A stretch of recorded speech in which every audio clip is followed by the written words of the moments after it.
Welcome, Dr. Smith. Thank you for joining us here today to share your very impressive and inspiring career journey. Through your vast leadership experience and public speaking roles, you have established yourself as a global thought leader in areas of leadership development and executive coaching. Could you tell us how you started gaining experience in public speaking and leadership development while working in the military and corporate sectors? Yeah, absolutely, Dean. And thank you so much for having me. It's really a pleasure and honor to be here. So, I guess at a high level, what really started me down the professional speaking role and just even getting used to speaking in front of audiences in the first place is as a first sergeant in the military, is where I really got into a role where I was addressing between 400 and 500 troops at a time, setting up for commanders' calls and base meetings. So, that's what kind of really threw me into a larger audience. Prior to that, I had done a lot of smaller group presentations, but when I hit that milestone, it really kind of forced me, if you will, to get comfortable with being uncomfortable. So fast forward into Berkshire Hathaway as a corporate safety manager, I was responsible for overseeing, the safety training, the safety presentations of almost 3,000 employees geographically spread across the state of Nevada, most of them union.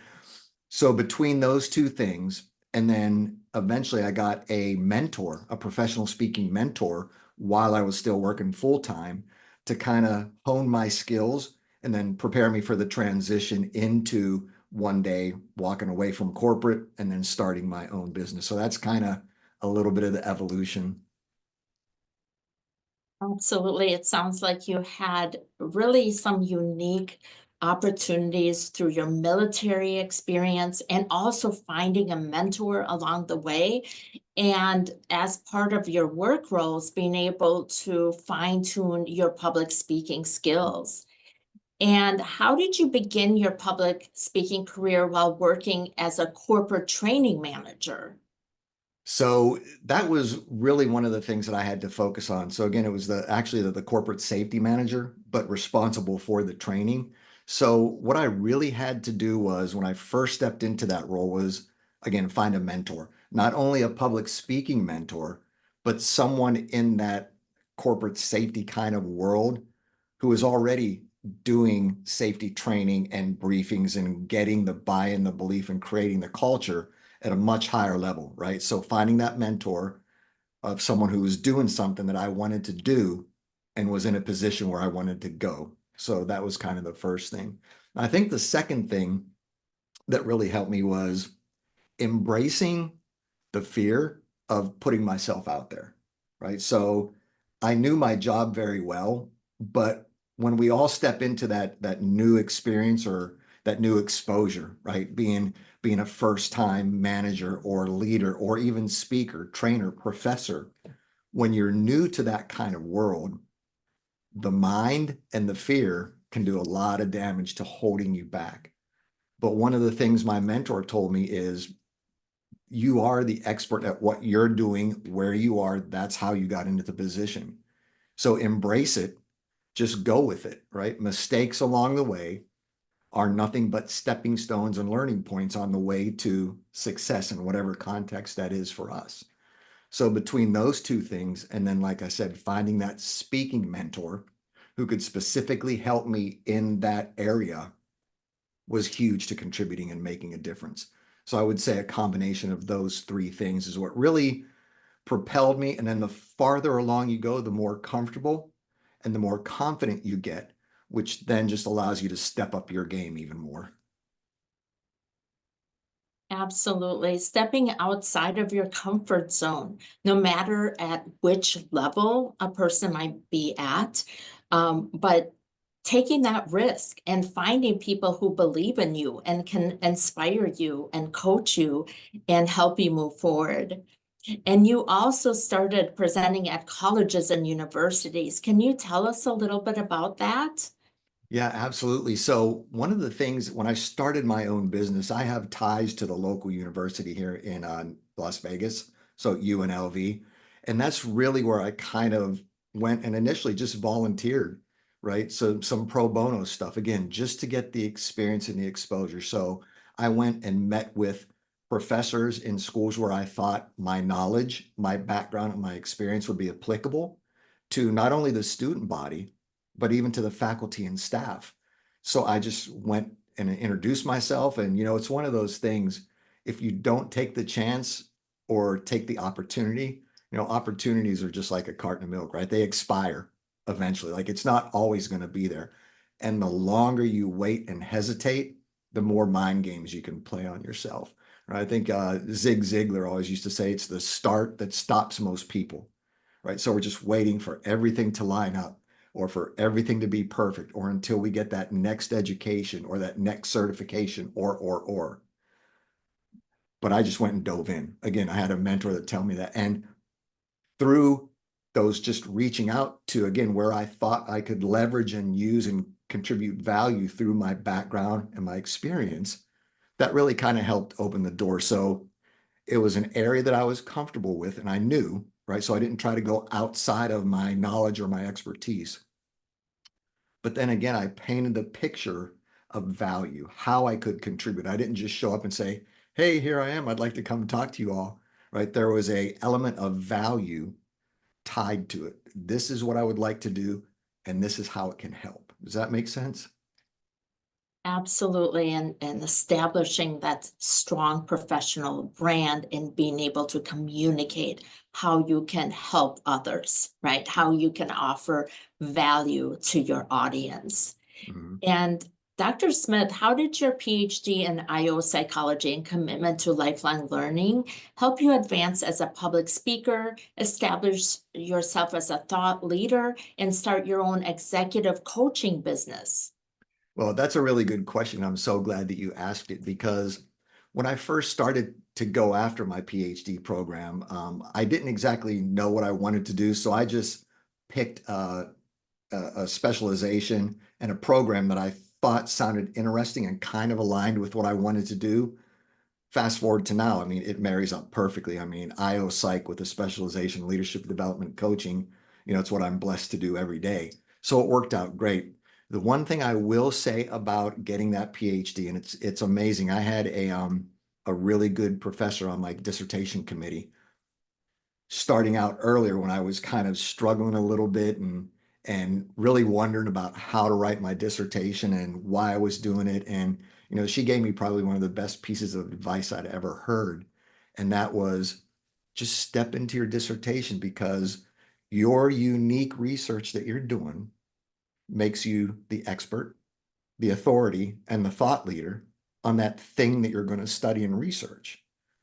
And when she said that, that kind of unclicked that and unclogged that mental block I was having. So going through that, getting the PhD, it's really, I mean, right off the bat, it's a serious game changer when it comes to credibility.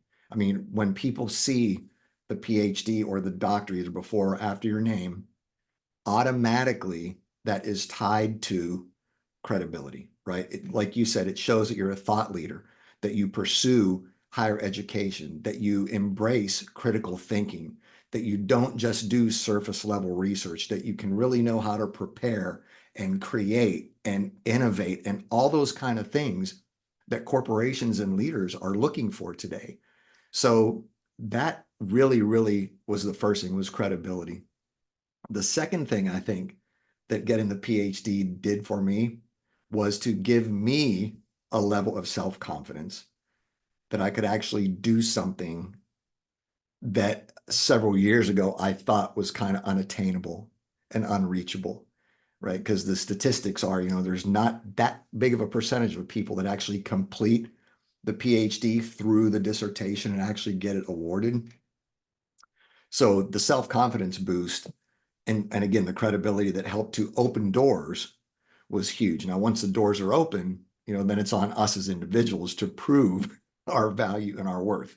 But in terms of just being an icebreaker and opening the door to places I probably couldn't have got to as easily otherwise was a game changer. And then the third thing is I was able to take my dissertation. It was on a veteran's experience with social acceptance after beginning civilian employment. So the struggle that some veterans deal with as they transition.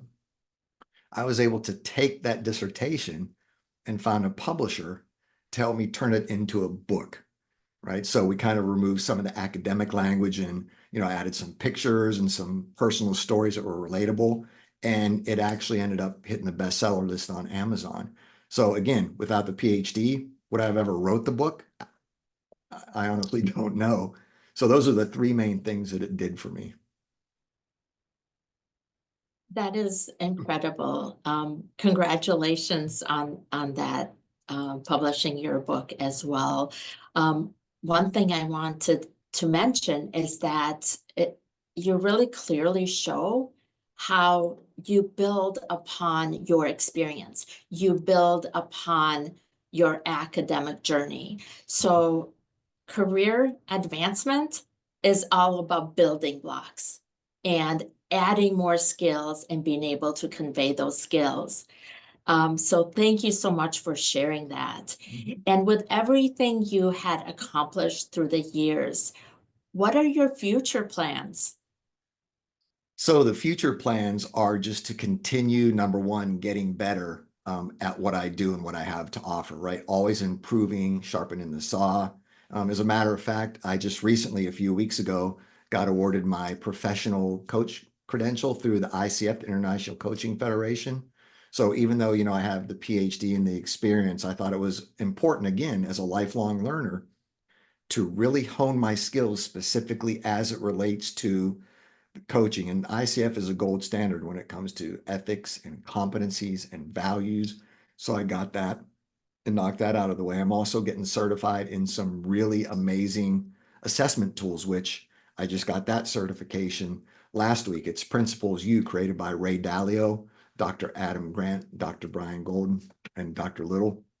So, again, just the continued pursuit of being better and being better. So my ultimate goal is to continue to grow, right? And to continue to get out into the world, the marketplace, the military, to do as much one-on-one coaching, as many workshops, retreats, and culture projects within organizations that I can to make, again, like we talk about, right? That positive social change and that lasting impact, which is done, by creating, meaningful change through intentional actions, and to have the tools and the continued learning and always seeking to get better and improve to back that up and to build on it is just priceless. So that's my story and I'm sticking to it. Well, it's a wonderful story, and you are a great example to follow as well. And Dr. Smith, what advice would you have for Walden students and graduates who are interested in public speaking or starting their own consulting business?